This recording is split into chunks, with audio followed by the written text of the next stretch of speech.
materiales áridos, en este caso, tanto para construir pavimentos flexibles como rígidos. Hemos visto todas las técnicas.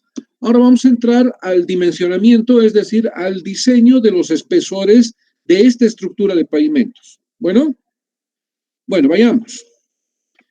Métodos de diseño. Independiente de lo que nosotros quisiéramos diseñar, ya sea un pavimento flexible o un pavimento rígido, podemos tomar dos rumbos que a la fecha tenemos para hacerlo.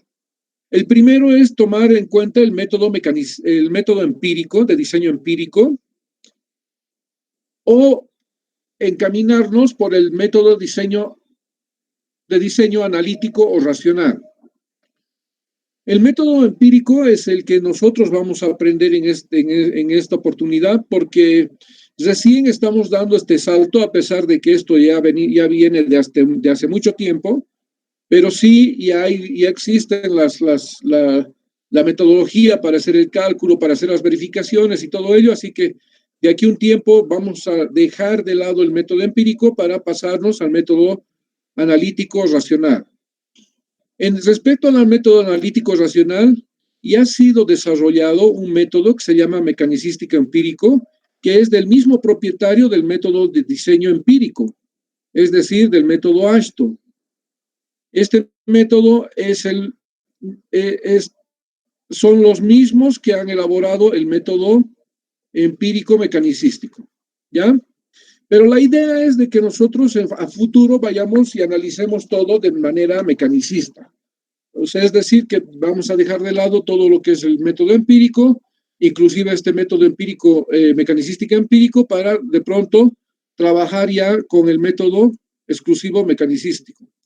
Vamos a ver los dos métodos.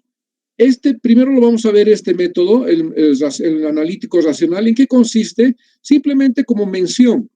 Pero yo creo que de aquí a un tiempo voy a modificar el contenido de la materia y nos vamos a abocar exclusivamente a este método cuando ya estemos de manera práctica trabajando, utilizando estos métodos que todavía no los estamos utilizando en nuestro medio. En nuestro medio lo estamos utilizando el método empírico.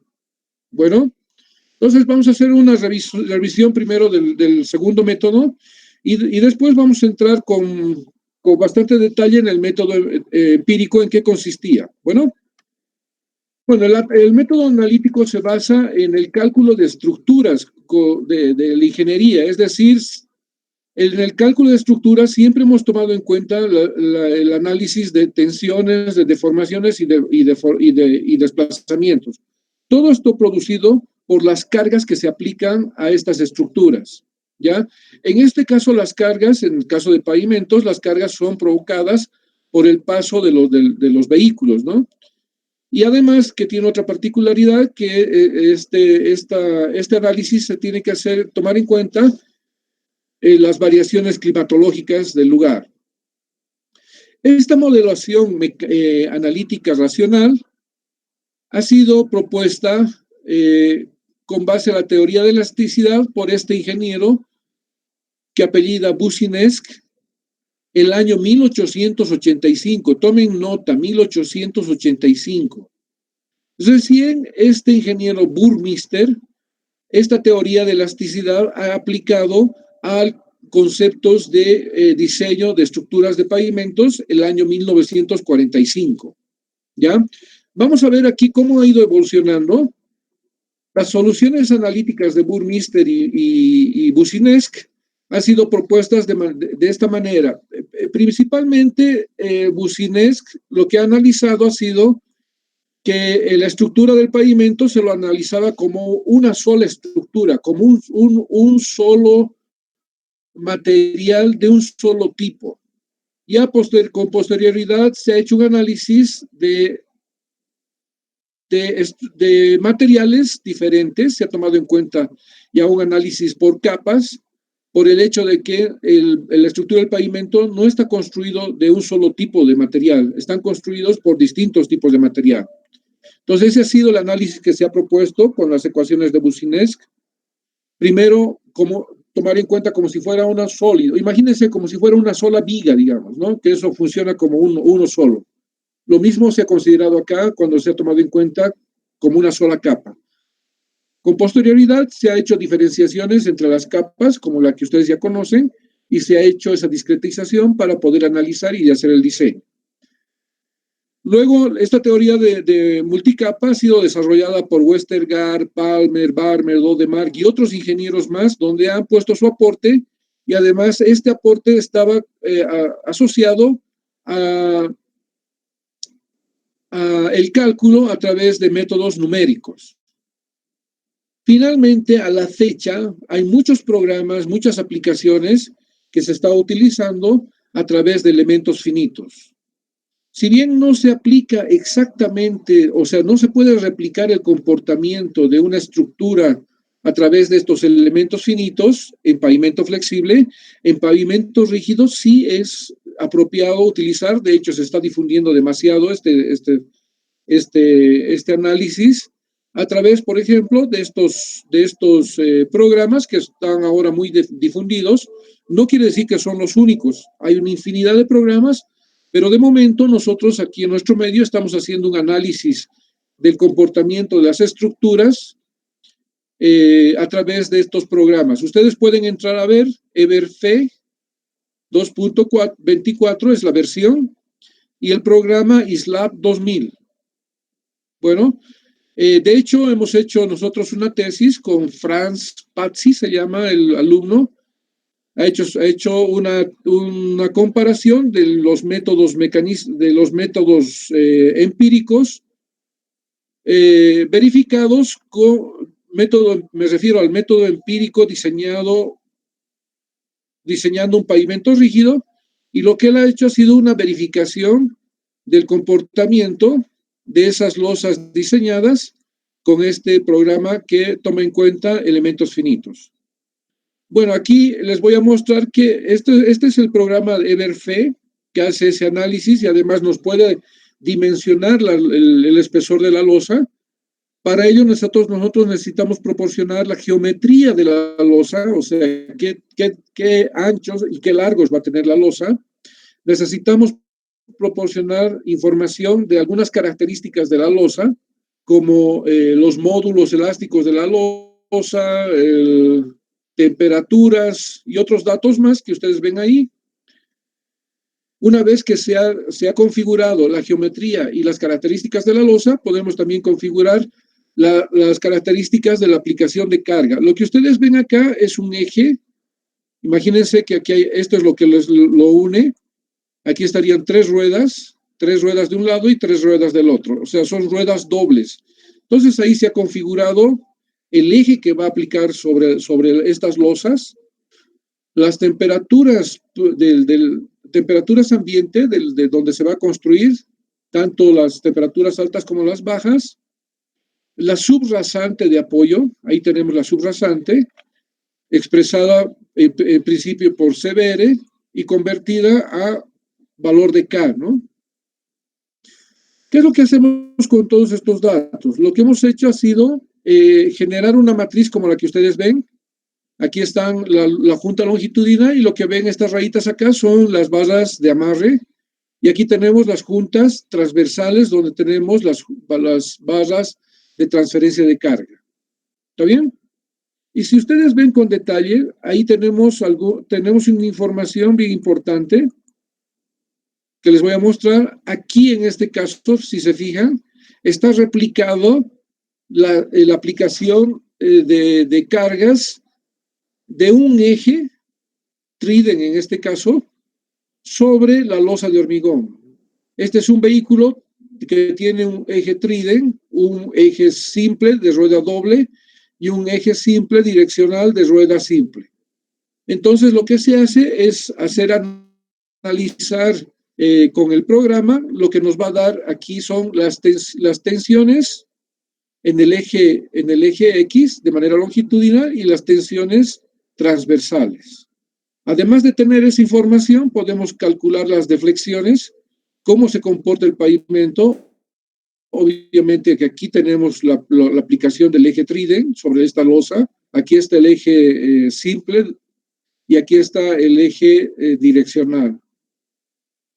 Entonces, esa es la magnitud y aquí estamos deflexiones, los valores de deflexión podemos ver aquí en 3 dimensiones. Esto se ha calculado a través de elementos finitos, ¿ya? Este es el paso que nosotros deberíamos dar tanto en estructuras flexibles como en pavimentos rígidos. Se está estudiando demasiado, quizás de aquí a un tiempo ya nos vamos a migrar a este tipo de análisis para que nosotros podamos tener información más precisa y espesores mejor diseñados, ¿no? Bueno, eso era lo que les quería contar respecto al método racional, analítico racional, pero lo que nosotros utilizamos para el diseño de pavimentos es el método de diseño empírico. ¿En qué consiste este método? Tiene como fundamento este método unas secciones estructurales cuyo comportamiento ha sido analizado de manera experimental y este análisis que ha sido tomado en cuenta en ese momento, vamos a hablar de en qué momento se ha producido todo esto, a la fecha están siendo comprobadas de forma analítica con todos esos programas que les he mencionado. Esto es el método de diseño de espesores de pavimentos más ampliamente usado a nivel mundial. Cuando decía a nivel mundial, yo pensé que más allá de Estados Unidos nadie lo conocía, pero ahora sí me he enterado que hasta los chinos han aprendido a diseñar sus pavimentos según este método AASHTO, que es basado en el método empírico. ¿En qué consiste este método AASHTO? Lo que han hecho en este método han generado unas pistas de diseño, unas pistas donde han construido unas estructuras, han aplicado las cargas, conocían los suelos, los materiales de la estructura y como suelo de fundación, y además conocían las condiciones climáticas del lugar. Entonces, con estos datos, lo que se ha hecho es analizar el comportamiento del pavimento en el tiempo y cuánto daño producía. O sea, han hecho un eje como el que ven acá. A medida que iba pasando el tiempo, el pavimento se iba dañando. Entonces, ahí lo que han hecho ha sido la acumulación del daño ante las aplicaciones de carga y se han identificado algunas fallas del pavimento. Y esto es lo que ha servido para hacer un retroanálisis, pero principalmente para proponer un método de diseño, ¿ya? En eso consisten los parámetros analizados en el método AASHTO. ¿Qué es lo que han hecho en esta prueba?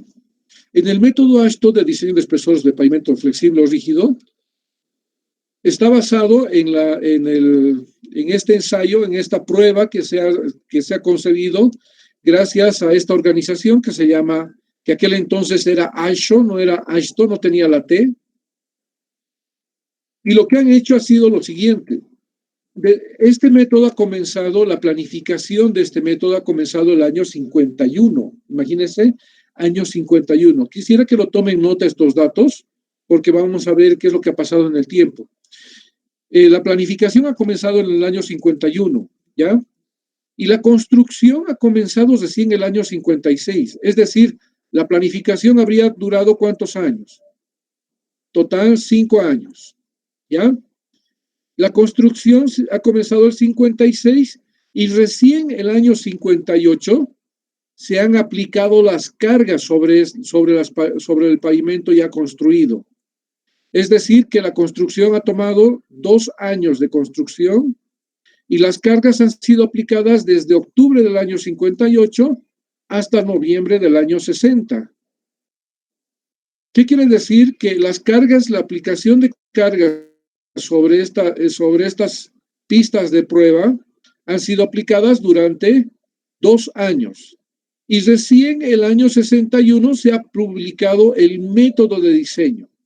El año 61 se ha publicado la primera versión del método de diseño. Como verán, del año 51 al 61 ha tomado aproximadamente 10 años para la elaboración de este diseño. ¿Ya?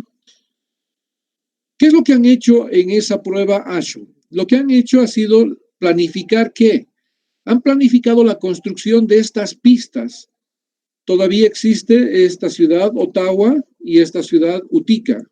Entre estas dos ciudades se han construido pistas, así se llaman. Aquí está la pista número 1, perdón, aquí está la pista número 1, aquí está la pista número 2, la pista número 3, la pista número 4, 5 y 6. Lo que ellos han construido son 6 pistas. Me he tomado la molestia de entrar a Google, me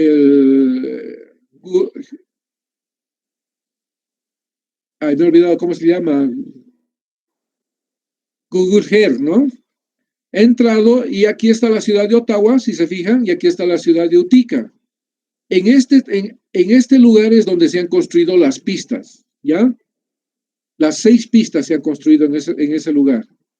Entonces, en ese entonces, desde el 51 al 55, se han planificado construir estas pistas prueba, así se llaman, las pistas prueba. Y estas pistas prueba, todas estas se han construido durante 2 años. ¿Ya? ¿Cómo eran las pistas? Eran como las que ven aquí. Tenían este bucle que venía así, tenía otra pista que daba la vuelta y hacían este recorrido. Entonces, esta era la forma de las pistas que estaban construidas ahí. Estas 6 pistas tenían esa forma y estaba a lo largo entre la población de Ottawa y la población de Utica. ¿Ya? ¿Qué características tenían estas pistas? Tenían la mitad de la pista, como ustedes pueden ver aquí, que lo voy a pintar de amarillo, lo voy a resaltar. Esta pista era de pavimento flexible y la otra pista, la que ven aquí en blanco, no lo voy a pintar, era de pavimento rígido. Todas las 6 pistas tenían esas características. La mitad estaba construido en pavimento rígido y la mitad estaba construido en pavimento flexible. Así se llama el ensayo, pista de ensayo de la ASHO, no tenía la T, ¿ya? Entonces, las 6 pistas tenían estas características, mitad en pavimento flexible y la otra mitad en pavimento rígido. Pero no tenían los mismos espesores, o sea, no quiere decir que desde acá, desde donde comenzaba el pavimento flexible hasta donde terminaba, todo esto era del mismo espesor. Habían varias secciones en esta pista. Entonces, ¿qué es lo que han hecho?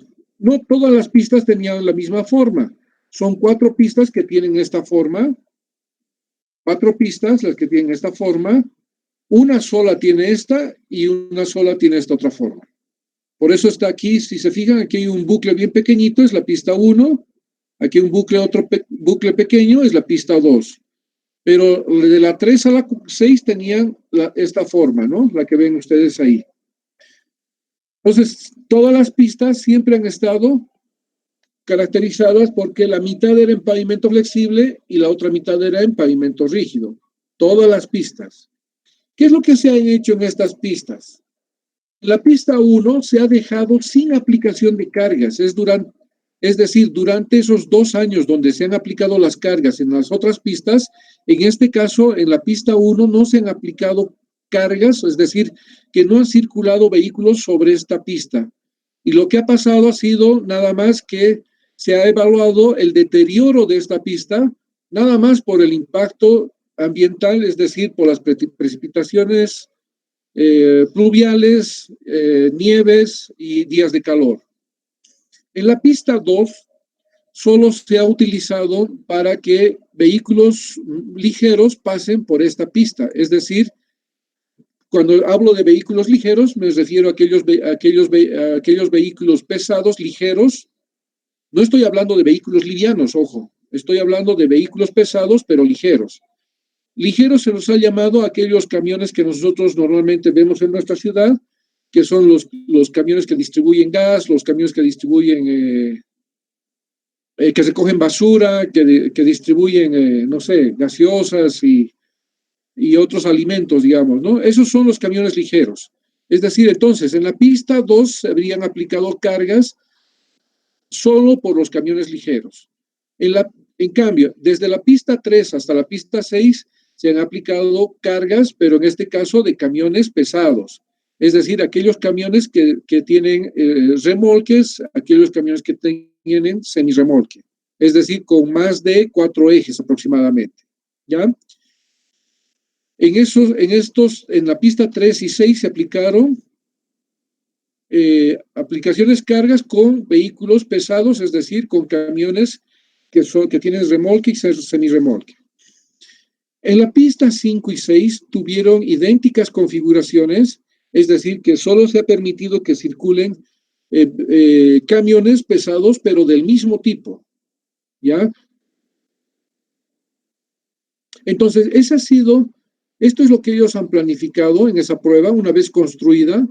En cada una de estas pistas se han aplicado cargas y lo que ellos han hecho ha sido evaluar el comportamiento de estos pavimentos ante la aplicación de cargas, excepto en la pista 1, donde solamente se ha dejado de que el pavimento se deteriore por el impacto ambiental.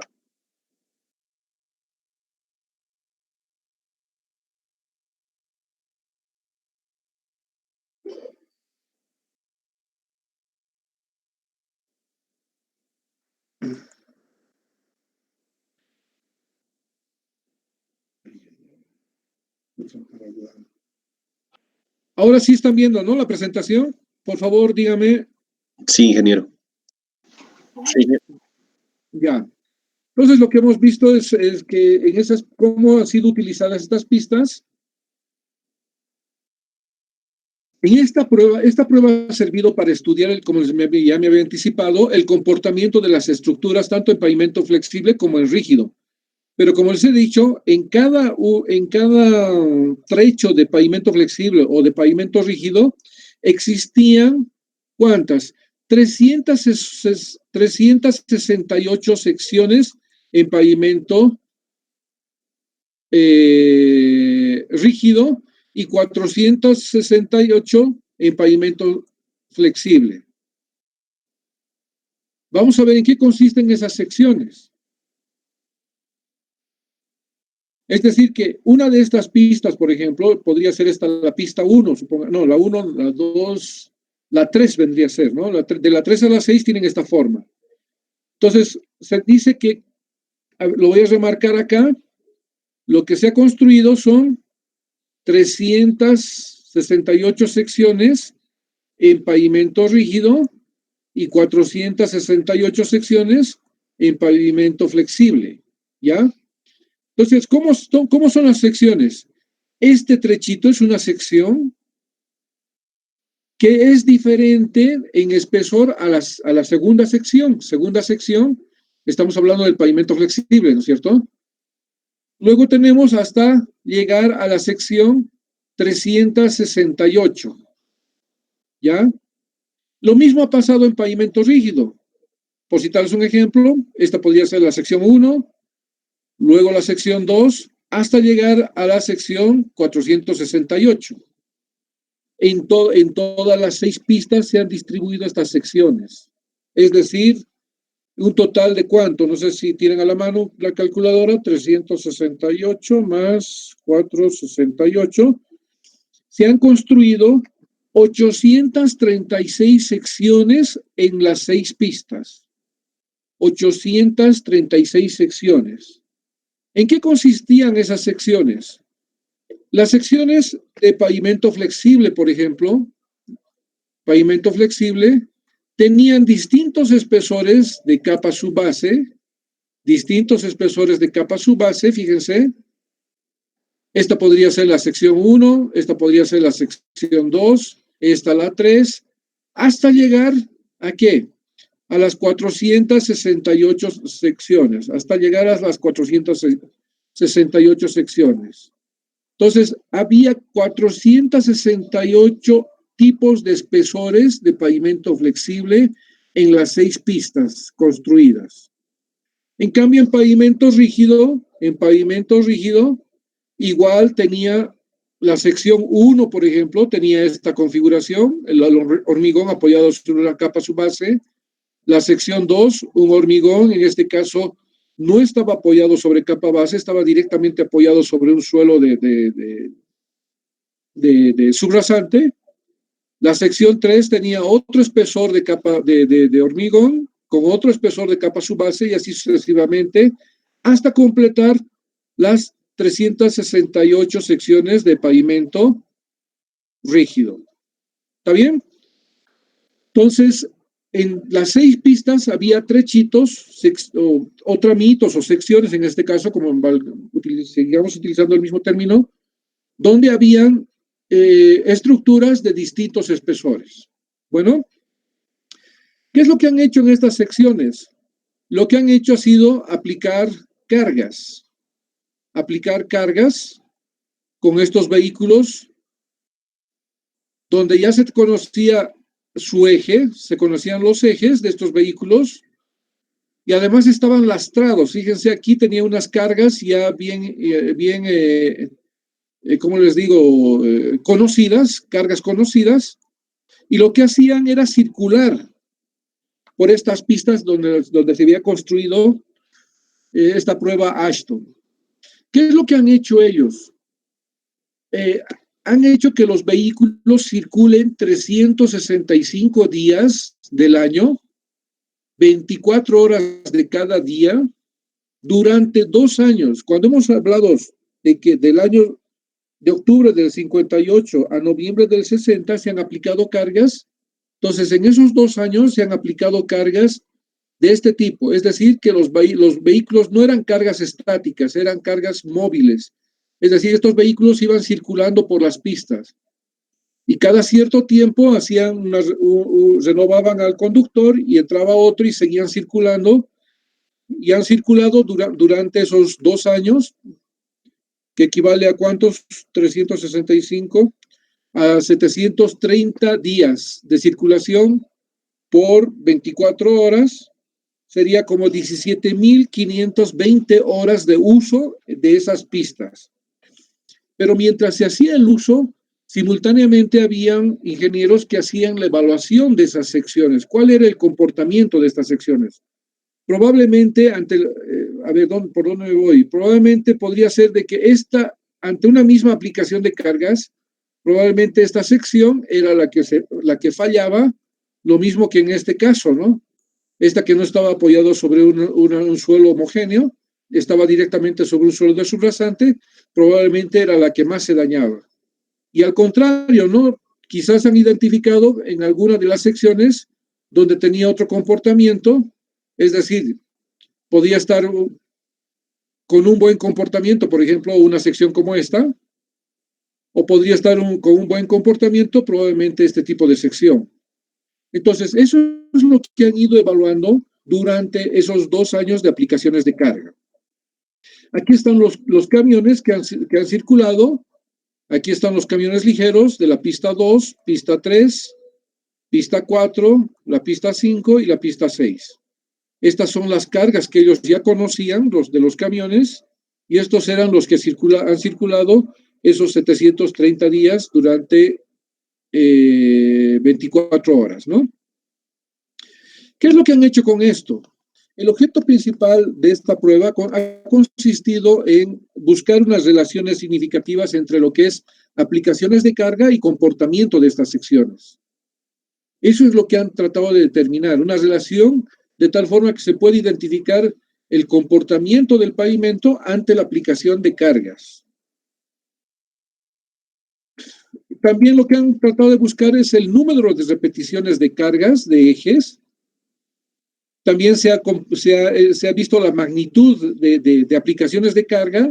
También se ha analizado en el tiempo, en esos 2 años, cuál era el comportamiento. Y lo que ellos han analizado también ha sido la cantidad de aplicaciones de carga. Es decir, en un día las aplicaciones eran de 500 aplicaciones. Al día siguiente otras 500. Y ellos han hecho un análisis por aplicaciones de carga y otro análisis por tiempo, ¿ya?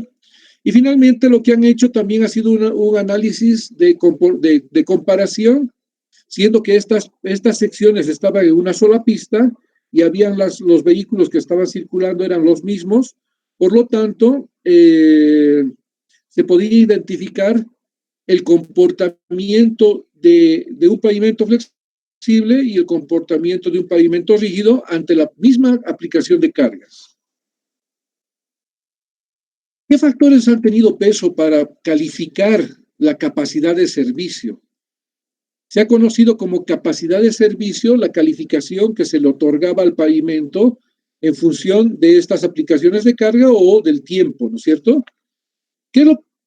¿Cómo ha sido calificada esa capacidad de servicio? Se ha calificado primero la variación longitudinal, esa ha sido una calificación que se ha hecho, el perfil de la variación longitudinal. Eso nos daba un indicador para tener la nota final que se ha denominado aquel entonces como capacidad de servicio. Por otra parte, se ha hecho mediciones de la aspereza del pavimento en la dirección del movimiento. También se ha medido profundidad de ahuellamiento. Se ha comprobado que el pavimento rígido no tenía ahuellamiento, pero sí tenía ahuellamiento el pavimento flexible. Por otra parte, también han surgido agrietamientos en la superficie del pavimento. Tal vez en las losas más esbeltas han sufrido deterioros, como en los pavimentos flexibles con espesores muy delgados, ¿no? Y finalmente, lo que se ha registrado han sido los baches. Todas estas mediciones que estamos viendo acá del deterioro del pavimento nos han servido para ponerle una calificación al pavimento. Y esa calificación se la ha denominado capacidad de servicio. Bueno, entonces esas han sido las mediciones que se han registrado, que se han ido registrando en el tiempo, ¿no? La verdad no recuerdo en este momento si se han hecho unas mediciones cada semana, cada día o cada mes, pero cada vez que se realizaba esas mediciones, lo que se hacía era colocarla a una fórmula y obtener una calificación del pavimento. Y esa calificación era denominada capacidad de servicio. Estas mediciones físicas, en cada una de las secciones de prueba, se han transferido a fórmulas que podían darnos valores de capacidad de servicio. Y por lo tanto, obviamente, el comportamiento del pavimento. 3 comportamientos se han analizado, que ya lo dije. No sé si lo voy a poder graficar aquí. El primero de los comportamientos ha sido tener un eje, así como lo que estoy dibujando acá. Aquí estaría lo que es capacidad de servicio siempre en las ordenadas. Y aquí serían las aplicaciones de carga. Aplicaciones de carga. ¿Ya? Ese es el primer análisis que se hizo. El segundo análisis ha sido la capacidad de servicio en un momento determinado. Es decir, que ellos lo que han hecho ha sido tener un eje, tener capacidad de servicio, lo mismo acá, en ordenada, pero en abscisa, el año, ¿no? El año 58, vamos a poner aquí el 58, y aquí el 59, porque han sido 2 años de aplicaciones de carga. Entonces yo podía sacar qué calificación tenía el pavimento, o sea, de una determinada sección, obviamente, en enero del 58, ¿ya? Y aquí yo podía tener la cantidad de aplicaciones de carga, podía tener 500 aplicaciones, 1000 aplicaciones, 1500 aplicaciones y así sucesivamente. Y finalmente, otra comparación que han hecho ha sido analizar la capacidad de servicio versus capacidad de servicio de un pavimento respecto al otro. Es decir, yo tengo capacidad de servicio por este lado, entonces el comportamiento de mi pavimento flexible podría ser este, y el comportamiento de mi pavimento rígido podría ser este otro. Entonces, esas han sido las 3 comparaciones que han sido analizadas en la prueba AASHTO, ¿no? Lo han analizado en principio como aplicaciones de carga, lo han analizado por tiempo, aquí le pondré T, por tiempo, y lo han analizado por comportamiento, ya sea de pavimento rígido o pavimento flexible.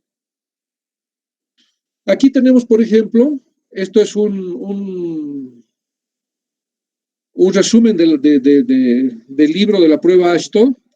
Aquí tenemos la capacidad de servicio calificada de 1 a 5, pero aquí dice para la pista número 5, ¿ya? Y aquí lo que vemos acá abajo son las aplicaciones de carga. No está el tiempo, solamente cantidad de aplicaciones de carga. ¿Qué es lo que han hecho ellos? En esta pista, la número 3, donde han circulado camiones pesados, ¿se acuerdan que les dije camiones pesados? Han sido aplicadas 250 aplicaciones de carga. Para la sección, aquí no sé si logran ver, estoy pintando, para la sección 38, su comportamiento desde el inicio ha sido reducido. Fíjense, aquí reducido. Esta sería para la sección 38. Pero ¿qué ha pasado en la pista número 3? Para la sección número 4, en pavimento flexible. Obviamente que respecto al inicio, o sea, cuando no se han aplicado cargas, se ha visto también disminuida. Esa es la interpretación que se le ha ido dando al pavimento de cada una de las pistas y cada una de las secciones. Finalmente podemos tener aquí qué ha pasado cuando teníamos 1000 aplicaciones en la pista 3 para la sección 38. El pavimento ha ido deteriorándose de a poco, pero no se ha deteriorado como se habría deteriorado el pavimento flexible. El comportamiento del pavimento flexible es este acá. Entonces aquí tenemos las comparaciones entre pavimentos y en función de las aplicaciones de carga. Lo que he explicado ha sido para la pista número 3. Aquí tenemos la pista número 5. Fíjense, aquí tenemos otra sección. Obviamente que esta sección es diferente a la sección 38, ¿no? En espesor. Lo mismo acá, la sección 11 es diferente a la sección 4. Por lo tanto, ante la misma cantidad de aplicaciones de carga voy a tener obviamente distintos comportamientos. Obviamente me imagino que acá la estructura del pavimento flexible probablemente sea de menor calidad o de menores espesores que la que estaban en la sección número 4 de la pista 3. En cambio, el pavimento rígido, aquí teníamos un comportamiento casi homogéneo, no había mucho de deterioro. Lo mismo, fíjense, aquí tenemos la pista número 4, aquí tenemos la pista número 6, y lo que se ha ido graficando en realidad son las 468 secciones de pavimento flexible y las 368 de pavimento rígido. Entonces, con este análisis, lo que han hecho ha sido desarrollar el comportamiento y han hecho un retroanálisis, retrocálculo para verificar que sí era posible elaborar una ecuación de diseño con la cual nosotros podíamos dimensionar un pavimento. En cambio, aquí tenemos que, fíjense, aquí tenemos el comportamiento del pavimento rígido de una de las secciones, aquí no dice qué sección es, supongamos que sea la sección 1, que tenía cierto espesor en capa de rodadura y en capa su base. Entonces aquí podemos ver el análisis, ¿no? En octubre han comenzado las aplicaciones del año 59 hasta noviembre del año 60. Entonces aquí podemos ver el comportamiento del pavimento rígido de la sección 1. Bueno, yo solamente estoy poniendo una, ¿no? Puede haber más que eso. Aquí tenemos el comportamiento.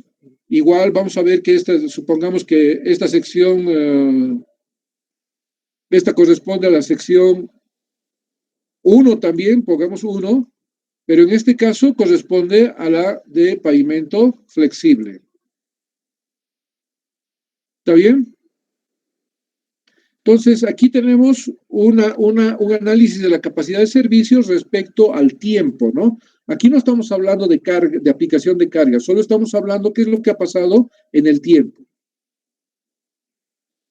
Bueno, ese ha sido, con todo este análisis se ha determinado una ecuación de diseño, la que vamos a ver más adelante, la cual hasta la fecha nos está permitiendo hacer algunos cálculos. Obviamente que no nos hemos quedado con el método, el primer método de diseño que ha salido el año 61. Estos métodos, este mismo método con base fundamentada en la prueba AASHTO ha sido mejorada cada cierto tiempo hasta el año 93 que es lo que vamos a ver más adelante, qué otras modificaciones han tenido en ese tiempo. ¿Alguna consulta hasta acá? ¿A qué se podría deber? Si nos fijamos en las gráficas que nos mostró en la anterior diapositiva, hay una ligera mejora en la calidad de servicio, en la capacidad de servicio. ¿Por qué se debería eso, Inge? Lo En que pasa es pavimentos que rígidos. Lo que pasa es que las mediciones, algunas mediciones que se han realizado son puntuales. Y lo que ha pasado es que no han hecho las mediciones en el mismo lugar. Si hubieran hecho en el mismo lugar exactamente una de las determinadas mediciones, probablemente el comportamiento siempre sea, digamos, disminuyendo la capacidad de servicio, ¿no? No en ningún caso de pronto que suba, ¿no? Todo depende de dónde realmente se hagan las mediciones. Eso lo vamos a ver prácticamente en las últimas clases, cómo se hacen las mediciones a la fecha en los pavimentos para ver el comportamiento del pavimento. Y si yo no lo hago en el mismo lugar, probablemente voy a tener otro dato, ¿no? Y hay mediciones puntuales y hay mediciones longitudinales. Así que todo depende de eso y como hemos visto, esas mediciones se las ponía una ecuación y nos daban como resultado la capacidad de servicio. Entonces está en función de dónde haya medido, cómo lo haya medido también, ¿no? A eso se debe de pronto que parecería que hay una recuperación, ¿no? ¿Más consultas? Desde ese entonces, desde el año 61, cuando ha salido el método AASHTO, muchas entidades han tratado de emular una pista similar a la que han hecho los de la AASHTO. Hace un tiempo atrás salió un estudio donde se dice que lo que han gastado los gringos en este estudio para el método de diseño de pavimentos, construyendo las pistas, si ustedes se fijan, desde el primer año de planificación, que ha sido el 51, hasta la edición del método de diseño, han pasado 10 años, imagínense, como 2 carreras de ingeniería civil. 10 años ha tomado el tiempo para el desarrollo del método de diseño de pavimentos, según el método AASHTO, con base a estas pistas experimentales. ¿Qué es lo que ha pasado? En el tiempo ha habido muchas entidades, por ejemplo aquí el CEDEX, es el Centro de Estudios Experimentales de España, que ellos han creado una pista. Si ustedes se fijan, aquí hay una pista de diseño. Hay una pista cubierta y hay una pista que no está cubierta. En algunos lugares hay aspersión de agua simulando que está mojada. Y aquí, en lugar de la aplicación de varios vehículos de distintos ejes con cargas conocidas, lo que han hecho simplemente es ponerle un eje y hacer que el eje circule alrededor de esto, ¿no? Esta es una riel, la que ven aquí arriba es una riel. A ver, les voy a mostrar. Esto lo que ven acá es una riel nada más, y lo que hace que esté apoyado a un eje, a un neumático que va siendo aplicado, que va circulando por ese carril y va aplicando cargas a la estructura del pavimento. Obviamente que ellos también tienen secciones conocidas, ¿no? Aquí en este lugarcito, si ustedes se fijan, aquí se ha hecho pruebas de pintura, donde también se quería verificar cuál de las pinturas es más resistente ante las aplicaciones de carga. Entonces, como verán, aquí está el eje, no sé si logran ver, pero lo voy a resaltar.